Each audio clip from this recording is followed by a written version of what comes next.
Look at that. Hey everybody, who wants the scooter? Give me a little more volume on the mic, please. This was not my idea, by the way. Who's going to get the scooter? Anybody? Who wants it? Come on, I don't hear any noise. Let's hear some excitement. Whoever cheers the loudest gets the scooter. How about that? All right, look at this. I was just kidding, sorry. Anyway, it's good to be here with you this evening. I'm grateful for this opportunity. I love BYU, as Jeremiah says, and I'm grateful for the opportunity to be here to speak to you today.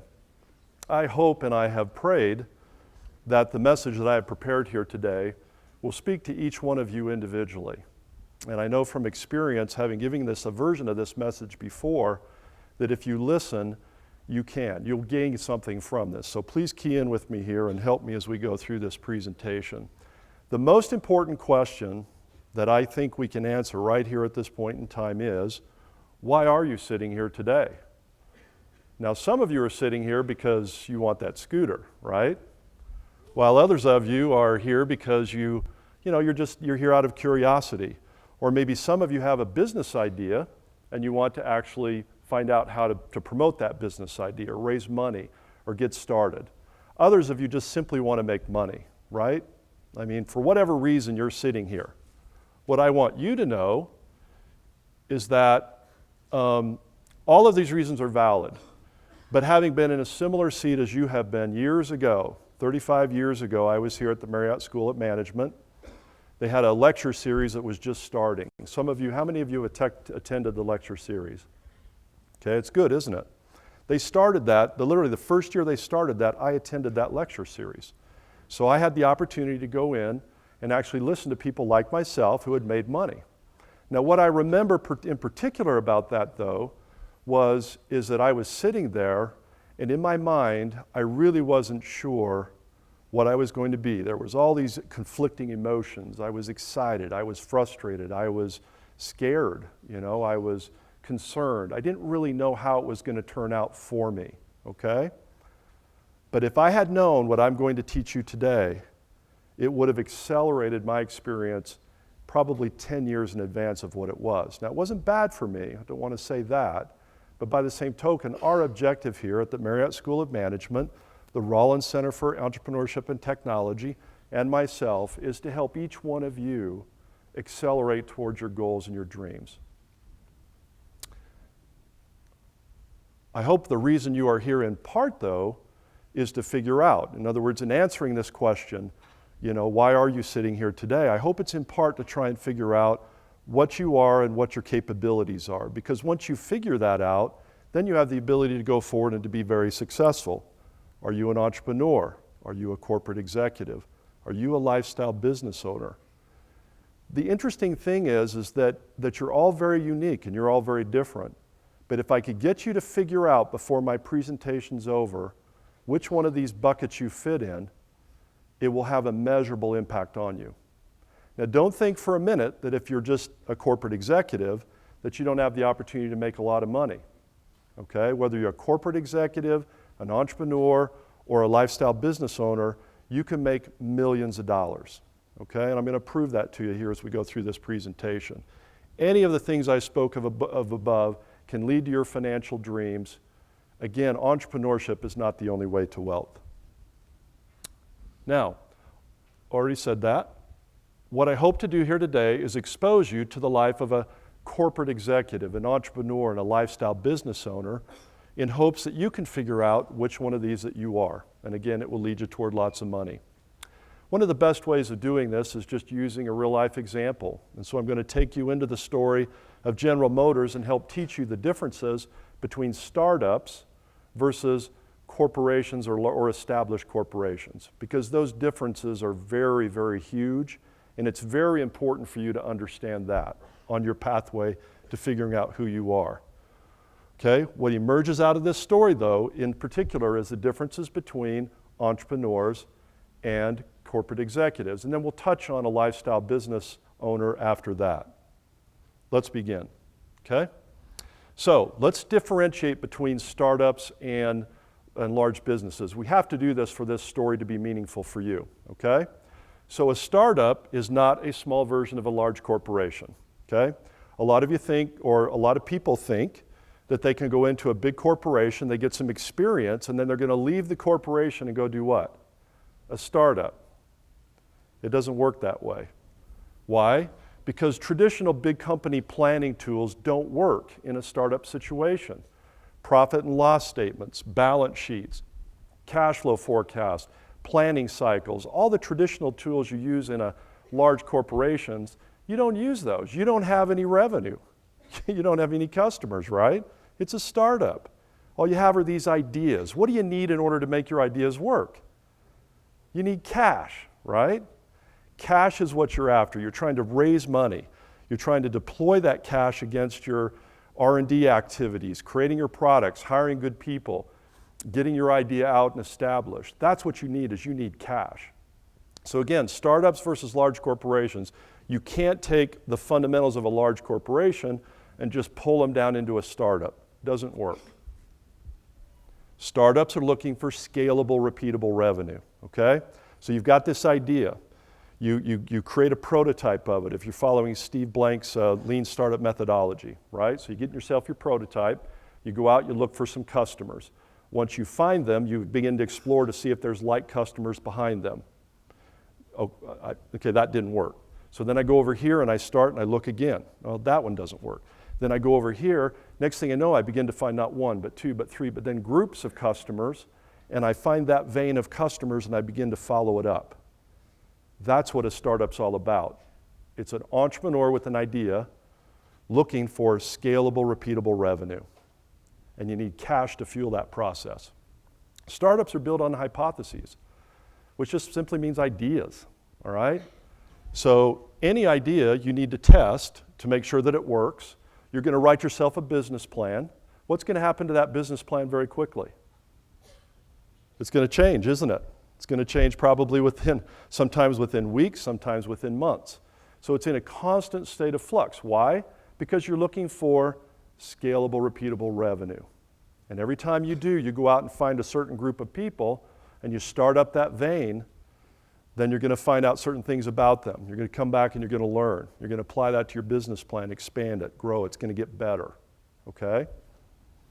The biggest difference, though, between the two, meaning a startup and a large corporation, is risk. And this you need to fundamentally understand as you evaluate yourself, okay? Now let's go into the story of General Motors here. So who's this guy? Does anybody know who this gentleman is? Alfred P. Sloan. Let me guess, you're in the Marriott School of Management, aren't you? You were in my presentation before? You are a teacher. He's just smart, that's what it is. Thank you, no, I appreciate that. Most people don't know who this is. But if anybody knows anything about General Motors, guess who they know? They know who this guy is. This is Alfred P. Sloan. Now, Alfred P. Sloan, he was the president and the chairman of General Motors. He was on the Time magazine back in the early 1900s, this is 1926. He sat on General Motors, controlled General Motors for almost 30 years. He built it into the largest corporation in the world. He was extraordinarily successful as a corporate executive. He established profit. He did a tremendous job of leveraging large corporate tools, profit and loss statements, balance sheets, cash flow forecasting, planning cycles. He pioneered cost accounting and helped to establish that. He's known for the pioneer in there. He was so successful that MIT, they named their school after him, after a portion of him. And in addition to that, he had a foundation that had hundreds of millions of dollars in it. Okay, the equivalent of over $1 billion today. So you don't need to be just an entrepreneur. Listen, I'm not trying to talk you out of being an entrepreneur. The point is you don't have to be an entrepreneur to make lots of money. You can make a lot of money as a corporate executive, all right? Alfred P. Sloan. So who's this guy? Does anybody know who this is? Come on, this is the founder of General Motors. This is the man. This is Billy Durant.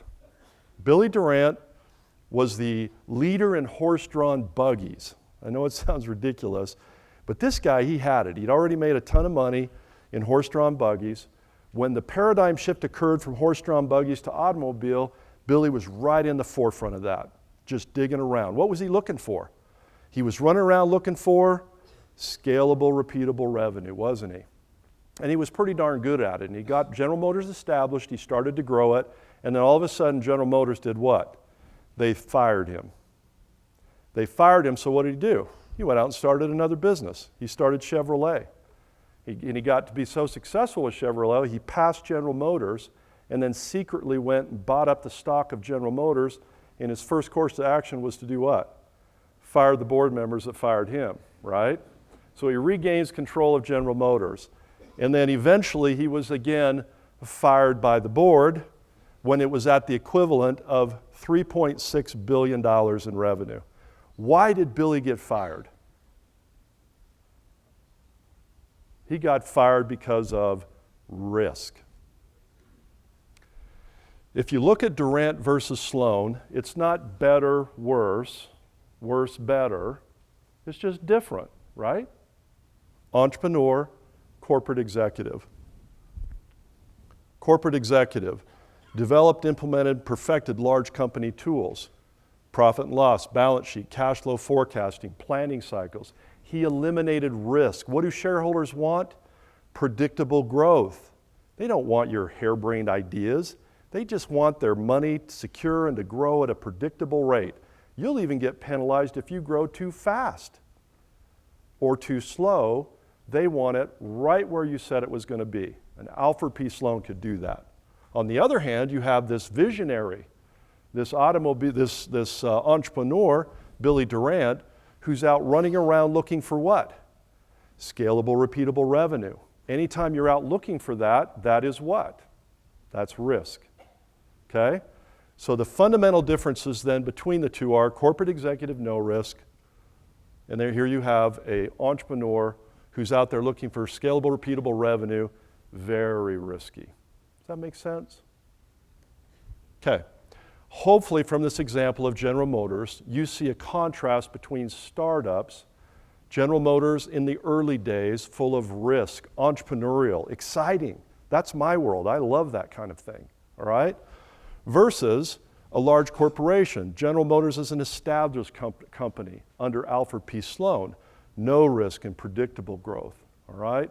Now that's fun too, don't misunderstand me. It can be very rewarding to achieve that predictable growth. And again, in Alfred P. Sloan, he gets a lot of credit. He took the company from $3.6 billion to $1 gazillion.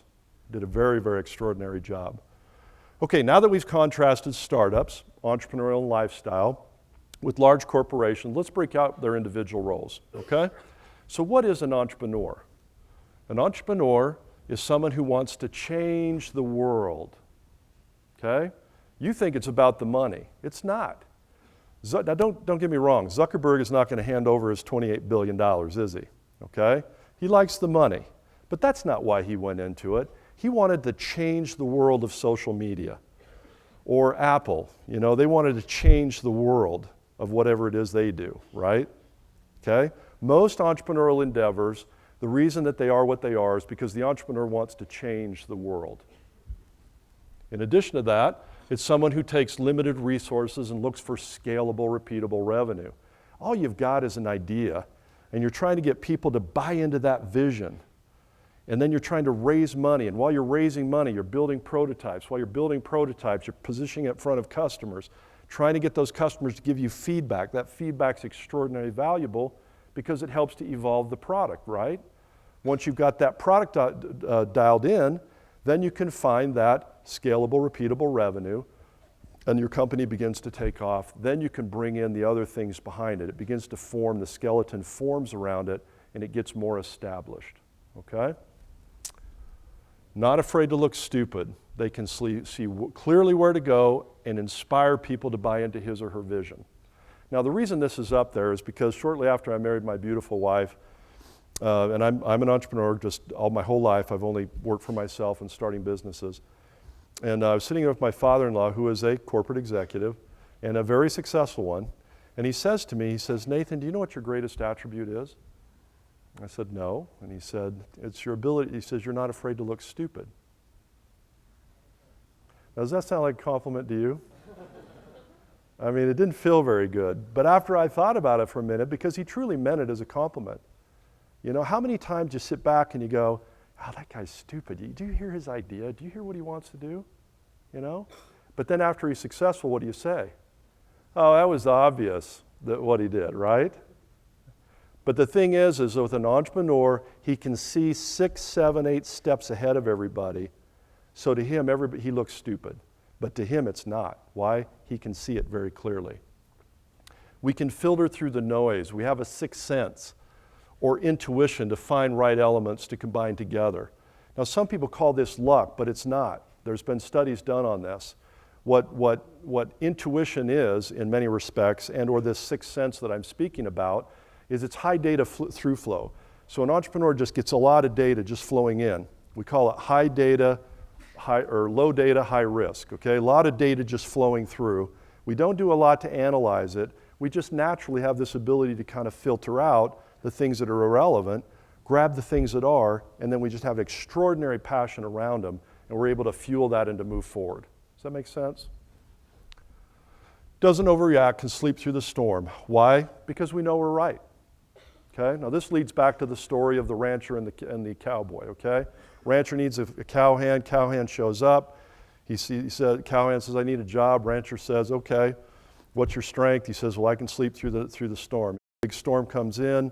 Rancher runs out at night, tries to wake the cowboy up. Cowboy's sleeping away, can't wake him up. He says, oh my gosh, the heck with him. Runs out, goes to look, hay's already put up, cows are already in the corrals, everything's perfectly safe, right? So the next morning he gets up, gets on the cowboy and says, why didn't you get up when I tried to wake you up? And he said, I told you, I can sleep through the storm, all right? Why? Because he's ready. He already knows. He just knows he's right. He doesn't have any need to panic or to worry. We're just right. Entrepreneurship is not learned, it's experiential. I'd love to say that all of you in this room could be an entrepreneur, but that's probably not true. Now, I'm trying to dash your dreams at all. We're here to encourage you and to promote you. It doesn't mean everybody in this room can be a part of an entrepreneurial experience, whether you're the entrepreneur or you're associated with an entrepreneurial program or company, you can be involved in it. Entrepreneurs need to have good corporate executives and or leadership and creative people working with them, right? But entrepreneurship is not learned, it's experiential. But learning about entrepreneurship is extremely important. This is my world. I'm actually an entrepreneur and I love it. But again, as I said before, it's not for everybody, okay? I know it sounds like I'm not promoting it, but I am. Let me get to that in just a minute, okay? What is a corporate executive? It's a manager of people and processes around known business models with predictable outcomes, okay? Not ideas, but known business things. Everything's well established or it's moving. When they do an acquisition, they don't do an acquisition because they hope it's going to work. They've done analysis like you can't imagine to determine whether those acquisitions are going to work. They don't want, again, too high a success or low. They want to do exactly what they've told their people that they're going to do. There's someone who defines the world around discipline, execution, reliability, etc. They understand corporate structure, tools, systems, and they use them to actually eliminate risk. This goes back to what I said before, profit and loss statements, balance sheets, cash flow forecasting, all these planning cycle tools that are available to corporate executives. If you want to be successful as a corporate executive, you need to learn those things and to master them. Once you do, you can be extraordinarily successful. They have all the pedigrees and training to transition into different roles, all right? So they generally have an MBA, preferably from the Marriott School of Management, right? Or perhaps an inferior MBA from something like Harvard or Stanford or Berkeley, right? Okay, but you have a pedigree and you have training that helps you to transition into the different roles you're going to assume. You're going to want to make an impact but sees failure as an end to your career. You're not going to stick your neck out. You do, you're going to get blamed for all the problems and boom, you're out. So you're managing your risk all the time and your profile all the time. You want to be seen with all the successes, but you don't want to be seen with any of the failures. Driven by internal politics as much as external competition. Now this is interesting because and actually to a lot of people this is very fun. Believe it or not, you're far more worried within a large corporation about what the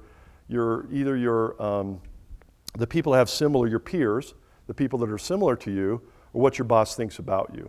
than you really are about the external competition. That doesn't mean you don't need to know the external competition, you do. But you're genuinely worried about the internal politics of the company, and you're always maneuvering. You need to collaborate with many other departments to create change in processes or in procedures. You may be doing a job in which many other people are doing a similar job in a different department or geography, okay? So for example, in a large corporation, you can have 16, I knew in one corporation, they had 16 presidents over 16 different divisions. So think about that. You're the president of the company, but you're one of 16. So essentially you're competing against 16 other presidents, which is okay, but you're competing against them. Why? Because all of you are vying to be the CEO, or perhaps some other significant position within the corporation, okay? You're often rotated every 2 to 3 years into different roles, which makes the career very interesting. You're gonna move a lot, all right? If you're a corporate executive, you're gonna move. They're gonna not only move you geographically, but they're gonna move you within the company.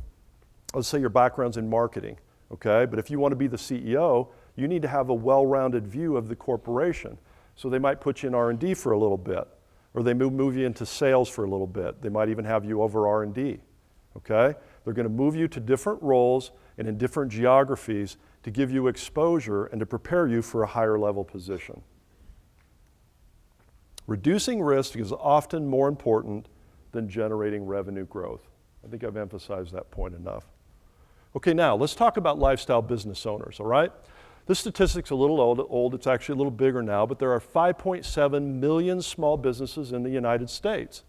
They make up 99.7% of all corporations, and they employ 50% of all non-government workers, okay? This is what corporate America is really made of. It's made of lifestyle small businesses. It's a big category. It's small businesses are franchise stores, grocery stores, hairdressers, consultants, travel agents, internet commerce storefronts, carpenters, plumbers, lawyers, doctors, etc., okay? They are anyone who runs his or her own business.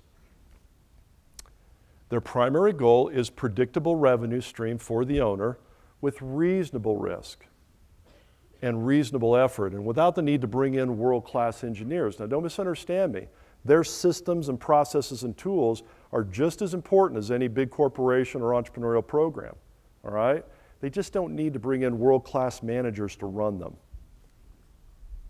They work as hard as any Silicon Valley entrepreneur, but are very different from an entrepreneurial endeavor in that they are not trying to change the world. They want independence, they want money, they want control. It's all about the lifestyle. Does that make sense? They hire local employees or family, and most are barely profitable. Now don't think for a minute that means they don't make money, okay? Most lifestyle businesses, the reason they're barely profitable is so they don't pay any taxes, but they drive incredible cars, planes, fabulous family trips. It's a great lifestyle, okay? They have a lot of expenses, they have very little profits. Why? You pay taxes on profits, okay? They build the value in their business and they use the money for their own personal benefit and the benefit of the family, okay? Small business entrepreneurship is not designed for scale. The owners want to own their own business and feed the family. This is a very nice lifestyle. And many or some of you actually grew up in this. By hand, how many of you grew up in a lifestyle small business? This is pretty common. A lot of you have. Some of you have had a great experience with it. Some of you haven't had one either, right? You've probably seen your parents go through some pretty tough times. But this is the bulk of what makes corporate America, okay? And this is nothing to slouch out. When I came through my time at Brigham Young University, there were a couple of individuals that I knew. Now, while I went off the entrepreneurial track, some of my other friends went off on the corporate executive track. I lost track of one of the acquaintances that I had. Well, he went off and he went down the franchise route. Today he's got over 30 franchises, food franchises. How much money do you think this guy makes? He clears over $2 million a year. Okay? Is that pretty good? That do? You could buy a few scooters with that, couldn't you? All right. So, in conclusion, make the effort to understand what you are interested in or Most like, are you an entrepreneur? Are you a lifestyle business owner? Are you a corporate executive? Recognize that any of these can actually lead to wealth, all right? We don't all have to be entrepreneurs. Prepare yourself to succeed in this endeavor.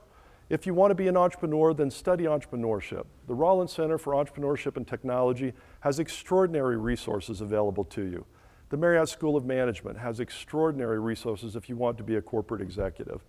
Now, I'm working on the leadership of the Marriott School of Management to create a more defined category for you around lifestyle business. Don't know if I'm making any progress, but the reality of it is that everything that you need to know to be successful as a lifestyle business owner can be found for you within either the Marriott School of Management or the Rollins Center for Entrepreneurship and Technology. Because again, lifestyle business is a startup environment, all right? So in both of those situations, all the resources available to you can be very helpful. Work hard and be disciplined. Work like nobody else will for 10 years of your life, and then live like everybody wants to for the rest of your life. When my wife and I were first married 30 years ago, you know, fortunately you kids will never have to do this, but we literally had a mattress on the floor. We had a color TV that would only print black and white. We just flat struggled, okay? We took every penny we had. We started our first company. We grew that up. We then pinched pennies and started our next company. And for years, we worked and we worked and we were disciplined. And then now today, we live like everybody else wants to, okay? So work like nobody else will. Disciplined with discipline and effort, you can achieve your dreams, but it does take discipline. Stay true to your faith and values. Business is the ultimate game on earth, but it's not exaltation and eternal life, okay? I see this all the time where people think they have to compromise their values or their faith in order to get ahead and to make money. You don't. We're so respected in the world because of who we are, because of our faith, and because of our values. I have never, and I've walked away from some deals, okay? But I have never, ever lost money because of my faith or my values. And in almost all instances, it's been a leverage for my benefit and not to my detriment, okay? And last but not least, here at the Marriott School of Management, and in particular Rollins Center for Entrepreneurship and Technology, we appreciate you being here today with us, okay?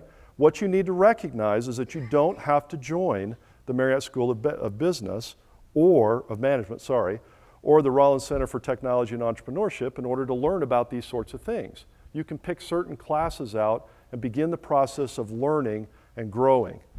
And once you do that, then you can begin to move forward. Now again, recognize that one of the most important questions that I asked you is why are you sitting here today, okay? And my hope is that you've listened to, you've spent some time thinking about what is it that you're best at. Because I promise you, if you'll go forward with that, act on that, knowing that money's your goal, which I get, recognize you can do that through one of three channels, one of three buckets. You go out and be a successful entrepreneur, you go out and be a successful corporate executive, or you go out and be a successful lifestyle business owner, and I promise you it can take you to your financial dreams. Thank you for the opportunity of being here with you today, and enjoy yourself in this eWeek kickoff. Thank you.